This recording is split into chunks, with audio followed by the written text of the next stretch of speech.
My name is Hannah Crossan, and I have been attending X Church since April of 2021 with my husband and both of our children. As a child, I attended Christian school, and my parents took us to church regularly. And as I got older, I started kind of looking back over the timeline of my life, and I started to realize being perfect or my performance is kind of what made me worthy. And I believe that's where my anxiety started. First, I was having panic attacks. One time when I was having an episode, my heart was racing uncontrollably, and I happened to be volunteering at my son's school. So I went to the school nurse, and she was shocked by how fast my heart was racing. And so when I was taken to the emergency room because my heart was beating over 200 beats a minute, that's where I was told that I had supraventricular tachycardia. So after having another episode and realizing that SVT wasn't going anywhere, I made the choice to have a procedure done. And I thought, this is going to be the cure. This is what's going to fix the problem. My heart's racing because I have this condition. So I had the procedure done, and I'm like, yes, I was supposed to stop this, my heart from going from 50, 60 beats a minute to over 200.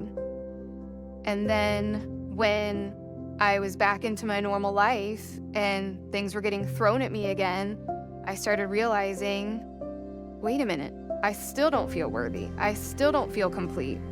And so that's when I felt this tug on my heart to get back to church.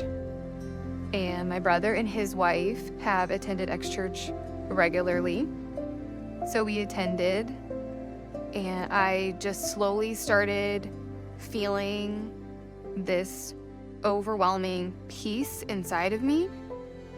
And I remember thinking to myself, like, yes, I've had a procedure to slow the rate of my heart. Yes, I'm on medication to help me feel at ease.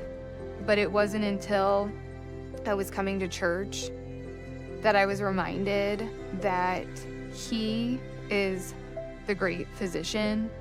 And if I didn't start making church and community a priority, I was never gonna truly be healed. And then I got involved in an Inspired Circle. They wrapped their arms around me and prayed with me regularly and sent me words of encouragement. And then I started serving in the nursery, and I started feeling like I was a part of something. I felt like I was supposed to be here. I felt like the messages were written for me. I was going into the week with peace and feeling content and not comparing myself and questioning whether or not I was worthy. We have made devotionals in our family in the evenings a priority. And this place and the relationships that I've developed have started to feel like home. Mental health is real, and I believe that medication and therapy can help, but there is nothing that can restore your peace like a relationship with Jesus. Man, I love hearing of how God is moving in this community. If you're new, if you're wondering, like, what is the heartbeat of our church? That's what we've been talking about the last several weeks. Well, that's it. The heartbeat of our church is seeing God move in people's lives, seeing their eternity change, seeing their life changed with an encounter with Jesus. And that's why I love what God's doing in our community. Amen? I just do. Hey, if you're new, I just want to take a moment and introduce myself. My name is Tim, and I'm the lead pastor here. And it's an honor that you would take time out of your busy schedules, your life, to show up here on a Sunday. In fact, this is a church, we just love to make you feel welcome. If you're a first-time guest, can we do that today? Can we just make you feel, we're just so grateful. for every person that's here. Now, I want to let you know, though, today is a special day. Today is a little bit different, a little atypical from what we do on a normal Sunday. And so I wanted to take a moment and just let you know that and just kind of put you at ease a little bit today, okay? We kind of have some traditions around this church. And toward the beginning of every year, one of the things that we love to do is we love to kind of set our attention, our direction, our focus on seeking God for vision and direction for the year. And in fact, every year for the last several years, we have this tradition where we like to begin with 21 days of prayer and fasting. How many of you ever done that with us? Raise your hand if you have. Okay, a lot of you have. I think it's one of the most powerful disciplines that you could ever do in your life is to kind of choose to give up something that you normally would eat or whatever take and to focus on God. It actually will begin to put you in tune with God more than ever. And so I'm excited that we're going to be doing that this coming year. On January 5th, we're going to have a 21-day prayer and fasting kickoff for it. By the way, it is 2023. It is the year of the GOAT, Michael Jordan, not LeBron James. I just need to get that out there for any of you that are wrong and need to change your ways. We'll have the altar open later. You can come and ask forgiveness. But I think this next coming year can be one of the greatest years of our lives, and I really believe if you will take some time to really put God first, you watch what he might do in your life, okay? And so we love to begin the year with vision and direction, but we kind of have another tradition. We love to end the year with celebration and provision. We love to end every year looking back, reflecting on all the things that God has done in and through our church community. And so that's why for the last several weeks, if you're new, you would have missed this. The last several weeks, we have been celebrating stories of people that have been transformed by what God is doing in and through this community. And I don't know about you, but those kind of stories just remind me, they're the fuel for my faith. It reminds me why we do what we do. We don't just go to church. If you're a follower of Jesus, we've been learning you are the church, and I am the church. And we have a mission that we do together. And so today, all of this has been leading up to this moment. It's leading up to an opportunity for us in response to all that God is doing in our lives to, in gratitude, to give back to God through our generosity. And so this is a tradition we've had for many, many years. Toward the end of the year, during this season of giving, we know that we're going to be giving gifts to a lot of different family members and friends in the next couple weeks, and you're buying gifts and all of that. I think it's also important that we give God a gift. I think it really does push back against kind of just falling into a real consumer mindset in this season to say, I want to honor God in this season. And so we talked about over the last several weeks what we're doing with that. We use it to help us really position ourselves to do ministry even more going into this next year, but we also are using it to do 6 incredible initiatives in and around our community, whether it's the Asheville Estates Project or Foster Teens that we're helping with gift cards, or Driven Foundation where we're taking meals to hundreds of families, to Canal Winchester Food Pantry, same thing, meals for hundreds of families, the Out of Darkness. These are some of the initiatives that we're giving to through this offering. And so I just want you to know when you give to it, you are making a difference. You are making a difference in people's lives. And so many of us we came here ready and prepared. Maybe you've been thinking about it. And so I just want to say, if you're brand new, first of all, do not feel any pressure like you have to give, okay? This is a family thing, okay? If you want to, that's fine, but you just don't feel like you need to. This is a free will offering. This is us giving back to God because of all he's done for us. And so I want you to feel at ease about that, but I also think there's something really cool about stepping into an environment where you see hundreds and hundreds of people giving to what God is doing, giving to these ministries, giving to these outreach.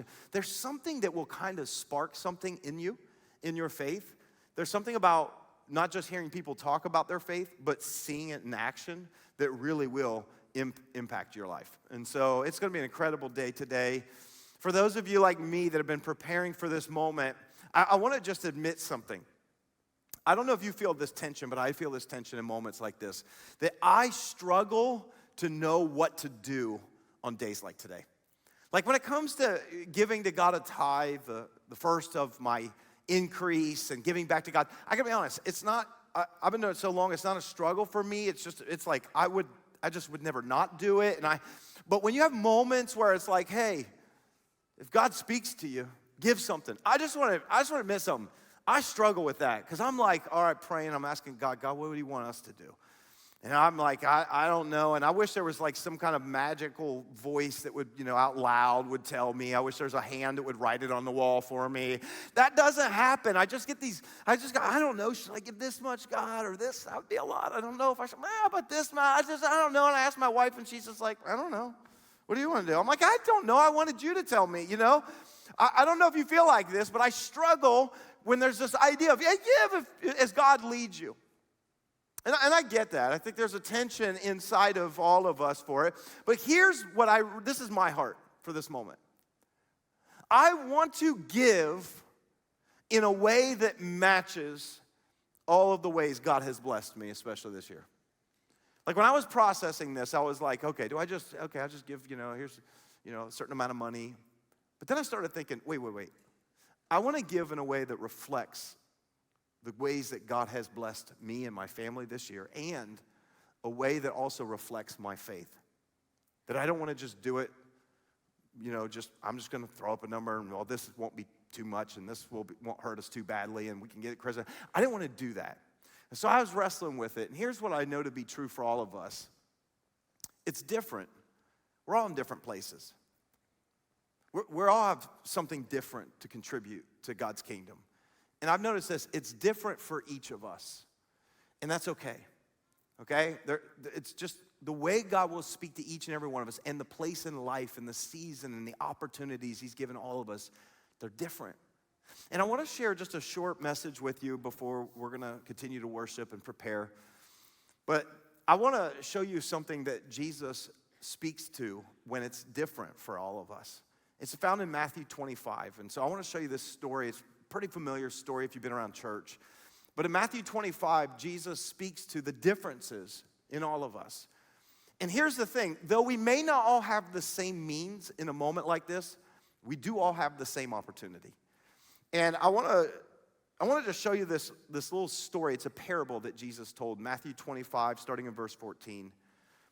Jesus said these words. He said, again, it will be like a man going on a journey who called his servants and entrusted his wealth to them. To one he gave 5 bags of gold, to another 2 bags, and to another 1 bag, each according to his ability. Then he went on a journey. The man who had received 5 bags of gold went at once and put his money to work, and he gained 5 bags more. So also the one with 2 bags of gold gained 2 more. But the man who had received 1 bag, notice what he did. He went off, he dug a hole in the ground, and he hid his master's money. Now I want to pause there for a moment. My guess is that probably, if you've been around church, you've heard this story before. If you're new, let me just tell you, Jesus loved to talk in what's called parables. They're stories that he would make up, the characters, imagine a fictional story, but it really is telling a real truth. It's reality. It's a reality of God and of us and our lives in his kingdom. And so this is one of those stories. And every time I see a parable, I always ask this question, who are the people in the story? Who do they reflect? Who do they represent? And it's very clear in this story, Jesus tells that the master is God, okay? I'll just make it real easy. Master is God. The master is the one who has all the money.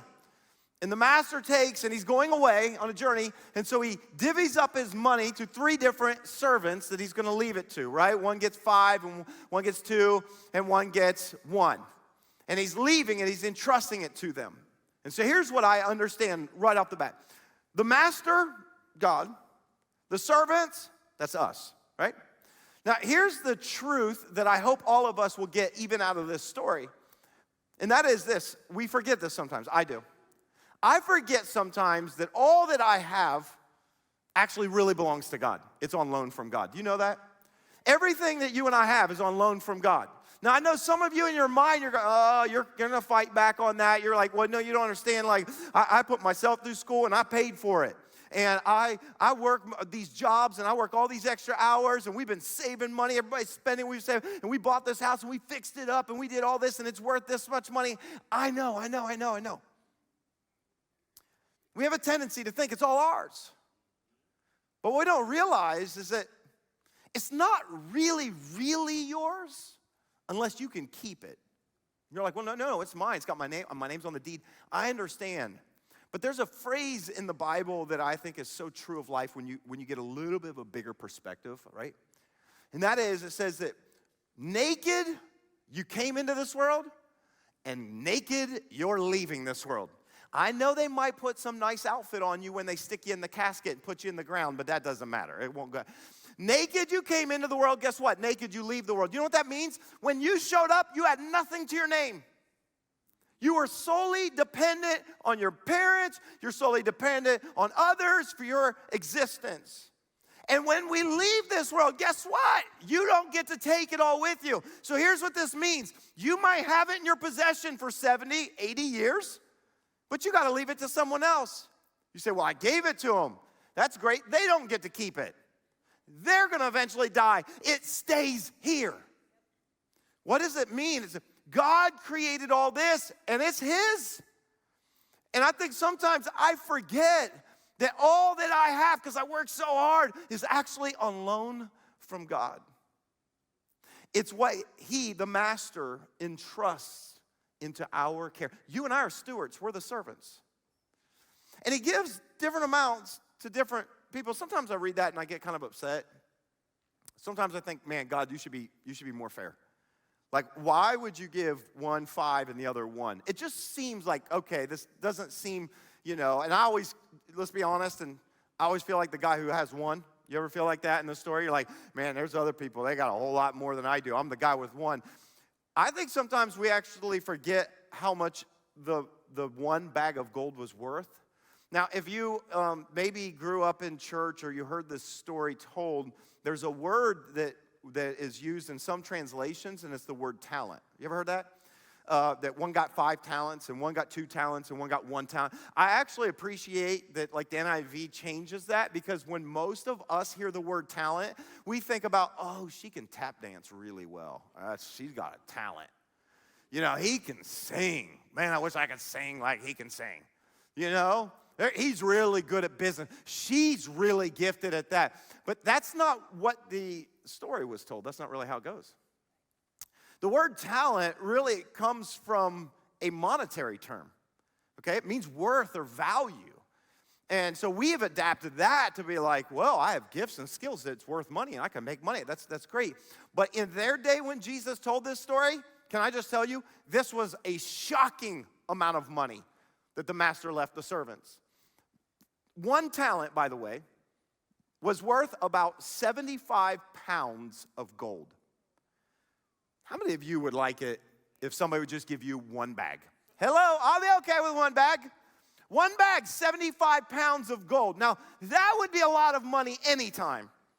By the way, I looked it up. What would 75 pounds of gold be worth today? Guess how much it would be worth? $1.963 million. Almost $2 million. So before you feel really bad for the guy who only got $2 million, he got nearly $2 million, okay? Sign me up, God. I'll take the 1 bag if you want to. I'm okay with that, right?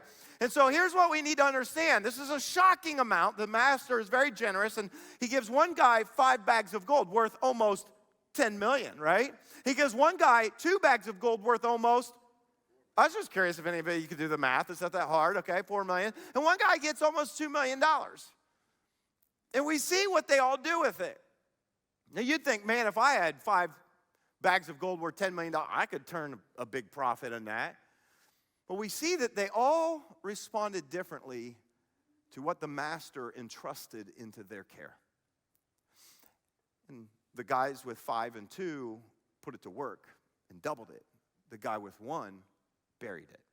Eventually, the master comes back. Let me read to you what happens when the master comes back in verse 19. It says, after a long time, the master of those servants returned and settled accounts with them. The man who had received 5 bags of gold brought the other 5. I mean, he didn't have to do that, right? He could have said, hey, here's your 5. Whew, good thing I earned 5 on that. No, he brought it all back to him. He said, Master, you entrusted me with 5 bags of gold. See, I have gained 5 more. Look at his master's reply, verse 21. Well done. What does he say? Can you say those next couple of words with me? Well done, good and faithful servant. Maybe you've heard that phrase before. right? It's the whole thing, man. When I get to heaven, I want God to say, good and faithful servant. Well done, good and faithful servant. You've been faithful with a few things. A few? It's almost $10 million. Okay. You've been faithful with a few things. I will put you in charge of many things. Come and share in your master's happiness. Now, for sake of time, I'm going to skip the next one. The guy with 2 bags that turned into 4, same conversation, word for word. He says, well done, good and faithful servant. Come and share in your master's happiness, right? Then we get down to the guy who had 1 bag of gold. Look at verse 24. Then the man who had received the 1 bag of gold came. Master, he said, I knew that you're a hard man, harvesting where you have not sown and gathering where you have not scattered seed. So I was afraid, and I went out and hid your gold in the ground. See, here is what belongs to you. His master replied, you wicked, lazy servant. So you knew that I harvest where I have not sown and gather where I have not scattered seed? Well then, you should have put my money on deposit with the bankers so that when I returned, I would have received it back with interest. You should have done something with it. Look at verse 28. So take the bag of gold from him and give it to the one who has 10 bags. For whoever has will be given more, and they will have an abundance. Whoever does not have, even what they have will be taken from them. And throw that worthless servant outside into the darkness where there'll be weeping and gnashing of teeth. That seems a little strong. I'm going to be honest with you. This is a fascinating story that I think sometimes I wrestle with, like, how do I understand this in my life, in my context? And we get one guy who has 5, and one guy gets 2, one guy gets 1. And I tend to find that I a lot of times go through life feeling like the guy with 1. But it's only because I'm always comparing myself with people who have more. Have you ever noticed that's the only people we compare ourselves with? Do you know that there are billions of people in this world that would look at you and me and say, they got 5 bags, I only got 1. And so I actually, as I was looking at the comparison in the story, I see that the guys with 5 and 2, they each doubled it. The guy with 1, he buried it. And it almost seems like it was prophetic, it was foretelling, because otherwise, maybe that's why the master only gave him the 1. And every time I look at the story, I often think about capacity, right? We hear it's like according to their ability. And whenever I hear this, I always think, okay, well, maybe my capacity isn't quite someone else's. And I think what we do in this story is we often compare our skill and our ability at maybe turning money, making a profit. And I look at other people who've started businesses that are worth millions, and I go, I guess they're a 5-bag person. I don't have that ability. They're a 2-bag person. I don't have that ability. And we often think that God's blessing, when we look at this story, you can be tempted to think that God's blessing, the master's blessing, is contingent on your capacity. I heard that. I can understand a little bit of capacity. I started to think about this from a new perspective this week. What if, I'm just asking, what if in this story, the reason why the master gave out different amounts wasn't about their capacity in business, their capacity to invest a lot, what if it wasn't about their capacity, but what if it was about their character? You ever thought about it that way? The reason why I say that is because of the master's response. What does the master say to the 2 guys that doubled it? What does the master say? He says, well done, what? Say it out loud if you know it. Good and... Now that doesn't sound like, oh, hey, man, you know the market really well. Well done. Thank you for putting these monies into good investments. Hey, well done. Good job at starting that business. Well done. Good job at like really turning profit, increasing your margins. No. He doesn't use terms like that. The master says, well done, good and faithful. Good and faithful. That sounds more like character than capacity to me. That he's looking at these 2 guys the same. And he's saying, you were faithful to do good with what I gave you. You were faithful to do good. See, that changed things for me.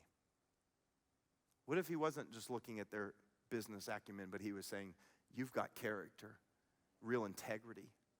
I can trust you, good and faithful sir. Now contrast that with the one guy who buried it. The one guy who buries it. What did the master say to him? What did he call him? I don't know if you noticed that. He called him wicked and lazy. Now I was seeing this lined up next to each other. I've never noticed this comparison and contrast. Good and faithful, wicked and lazy. That's character. These are character things. Good and faithful, wicked and lazy. He was so lazy that he didn't work hard, but it wasn't just that. He called him wicked. Now, I gotta be honest, every time I look at this story, I'm like, okay, I don't know if any of you feel this. That feels a little extreme. I mean, the guy, it doesn't say he's going out partying. It doesn't say that he's wasted it in frivolous living. It doesn't say that he's got these addictions now. It doesn't say he's living a sinful life at all. And yet the master calls him wicked and lazy?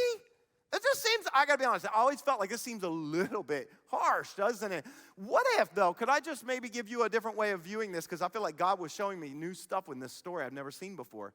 What if in God's eyes, whenever we do not do good with what God has given us, it's wicked to him?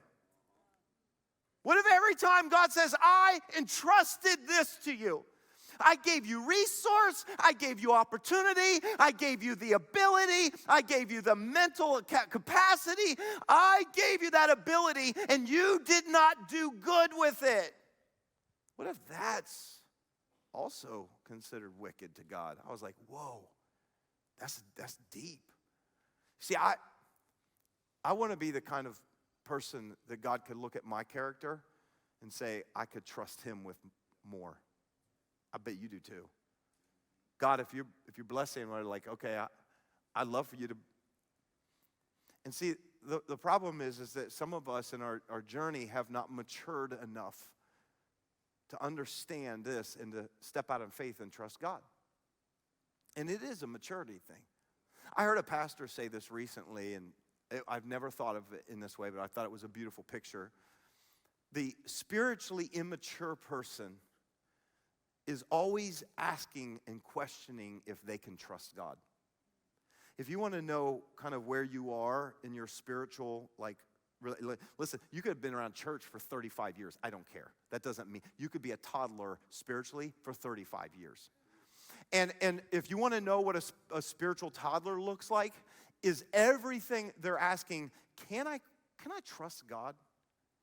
Like, how you're asking me to forgive this person that's hurt me so deeply, and I just don't know that I can release them because that doesn't seem fair, God. It doesn't seem like there's justice being served. It doesn't seem like you're going to take care of everything, and yet God's saying, no, I want you to forgive because I've forgiven you, and it's actually going to free you. You see, whenever we go, I don't know if I can trust God with doing it, it actually reveals that we have spiritual immaturity. The same is true with the resource and the wealth God's given us. Whenever we're saying, I don't know if I can trust God with the tithe because I know I hear miracles that happen, and I know I've heard testimonies in our church, and I know I've heard stories of people that have just said God has just blessed them in ways that they couldn't even imagine was going to happen when they trusted God. I don't know that I can trust God. I don't know if he's trustworthy. That's what a spiritually immature person says. And if you're brand new to faith, that's okay. I understand. That's why we're here as a community, to help you grow. But then he said this.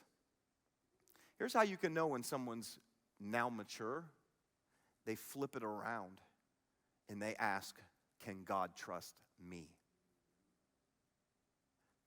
Can God trust us? That's maturity. And I wonder if even in moments like we have today, this is an opportunity.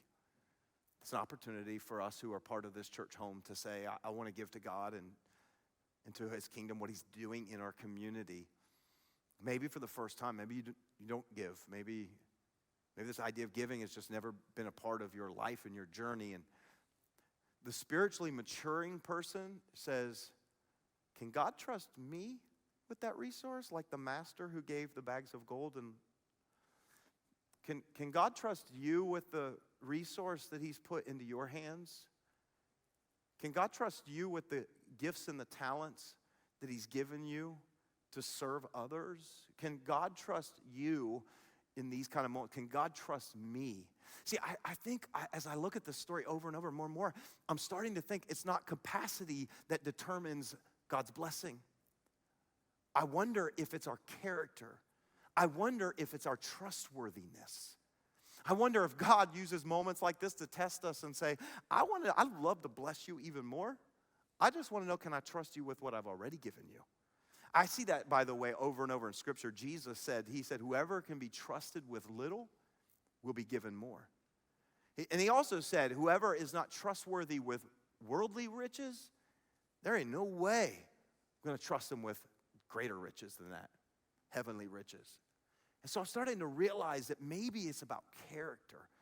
Maybe it's about trustworthiness. Maybe moments like this is God saying, can I trust you? Because if I can trust you, I will get it through you. I'll cause it to flow through you. And so in moments like this, I'm really left with wrestling. God, what do you want me to do that matches your blessing in my life, but also the faith that I want to live by? Because here's what I don't want to be. I don't want to be like the guy who had one bag. I don't want to be like that guy. Because the master got really upset. What did he do, by the way? He took a shovel. He didn't even put it in the bank, earn interest. He didn't put in any kind of safe investments. You could have at least done that. And he digs a hole in the ground, and he buried it. Now, here's why we bury things, right? We bury things to preserve them. We bury things to hide them. We bury things so that one day we'll go and retrieve it for ourselves. That's why we bury things. And what I never really noticed before is here's this guy who buried it, and the moment the master began speaking to him, he started talking about seed. This was odd, because here the guy buries it in the ground, but now the master's like, you know that I harvest where I do not sow. You know, and he said, you should have at least scattered the seed, but you buried it. And I got this new picture that maybe when it comes to moments like this to this one servant, I wonder if he's saying, you buried it when you should have planted it. You buried it when you should have planted it. What does that mean? Well, when you bury it, I'm going to get it back. I know where it is. I'll retrieve it for myself. But when you plant something, when you put seed in the ground, here's what you do. You release it. You right? You let go of it. I'm letting go of the seed. I'm putting it in the soil, but I'm letting go of it. It's not mine anymore. I'm giving it back to the soil, right?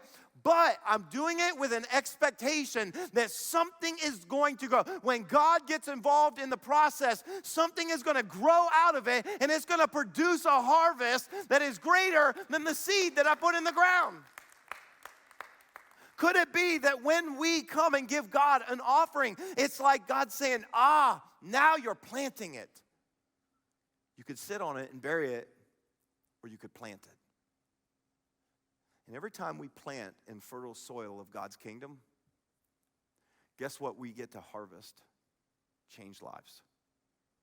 That's why over this series, we've got to hear from Paige, whose life was radically transformed by the gospel in this community.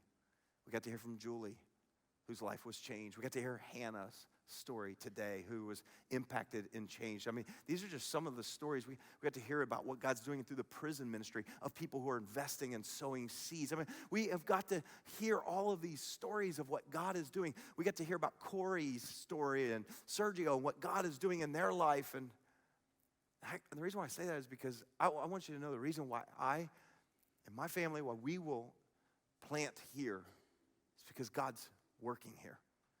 In fact, we have another story that I want to share with you today, because I just wanted us to be reminded of the harvest. I want us to be reminded of why we do what we do as a church. There's a story of Derek and Lisa, whose life was just radically changed. Their marriage changed because of what God's doing in and through this community. Take a look at their story. Hi, my name is Lisa Holloway, and I grew up in a home where church was a part of life, but there was a lot of hypocrisy within that. So a lot of, we would go to church and hear one thing, and then maybe we would come home and other things would happen. From there, I led a kind of normal life. At a very young age, though, at about 6 or 7, I was also introduced to pornography, and I kept it very hidden because I was very ashamed of it, and it really kind of shaped how I did life from there. I found my value and my self-worth in what I could do sexually, how I looked. I married young, and the foundation was rubble to begin with. We dated on and off in high school.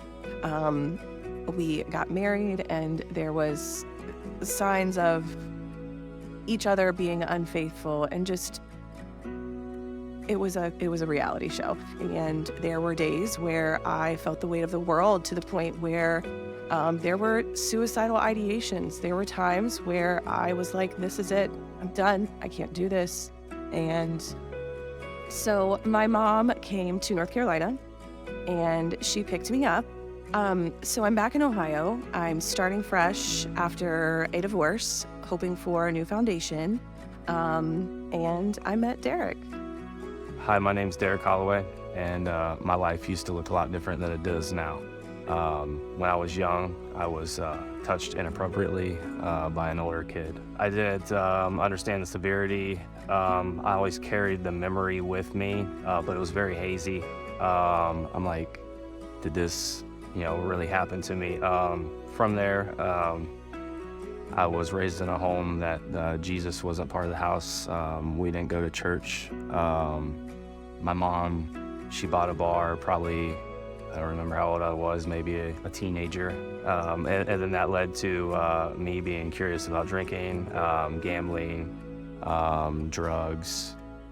And then I carried that with me, my porn addiction, and you can say a sex addiction with me, all the way up until my marriage with Lisa when I was 23. So we got married in 2018, the summer of 2018. Things were full speed ahead with Derek and I. We started dating, we moved into a home, had a child, many moves from there, had another child. I never fully healed from the first marriage, and I was carrying all of that with me to the next step.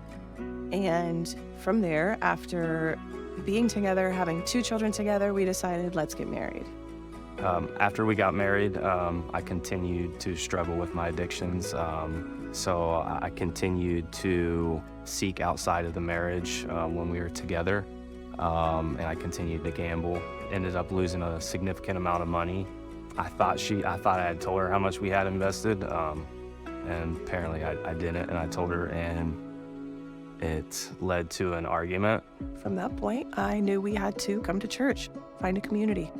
I was looking for a church that had the same feel as the church that I went to growing up, which to me only had one thing. It was 5 minutes from my house, and the ex fit that bill. So we started to go there, and I was in search for something that would maybe change the trajectory of my life. The first Sunday that we came, it was part of the soul work, and the message that Tim was preaching on was generational curses. And Tim's enthusiasm and excitement really spoke to me, and I enjoyed it. And it's the first time that I ever enjoyed church. After that first Sunday, I remember saying I wanted to go back, and I remember praying, God, give me a sign. As I started to focus on God more and come to church, it was just like I had been woken up. My eyes were open to the world. I was blind and now I see. And I couldn't explain it. I knew that I had been freed. So we leave the service that day, we go home. I'm out back watering my new arborvitaes, and I can't get out of my head that I gotta go back to the church and start my next steps. So I went there, signed up, and they were like, hey, I want you to meet somebody. And it was Tim. I talked to Tim and told him that the message really spoke to me. And as we were getting ready to walk away, he's like, hey, give me a hug. And that day was the day that I put my faith in Jesus Christ. As the Holy Spirit continued to work on me, he started to convict me of things that I had done in my past to my wife. So I confessed, not knowing what the consequences would be or what would happen. So from that point, I really stopped taking the responsibility of everyone else and really focused on my relationship with Christ. And in turn, that turned me into the wife that I always wanted to be. After she forgave me, I believe God used her to show his grace to me. I was able to join a group at X Church that is specific for people that struggle with lust or pornography. Jared Carr, he's been amazing. He's a great leader. There is a place at the X Church for you to go. You're not alone. I'm so thankful for what Christ has done in my life. He showed me who I am in him, and that I am forgiven, that I am loved. My marriage has been stronger. I'm growing in my faith. My relationships are authentic, and I am so thankful for my journey, what I found, my relationship with God, and the X. There's freedom in Christ. Yeah.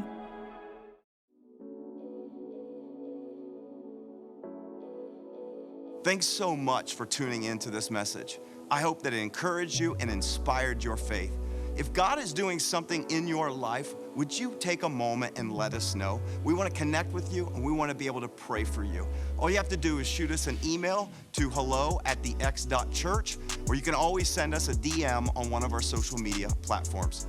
And if you know somebody that would also be encouraged by this very message, why not take a moment and just share it with them right now? And as always, I want to say thank you to every single person who so generously financially supports this ministry so we can continue to get messages like these out to people all over the world. We believe God is building something special, and you're a significant part of it. Until next time, have a great day.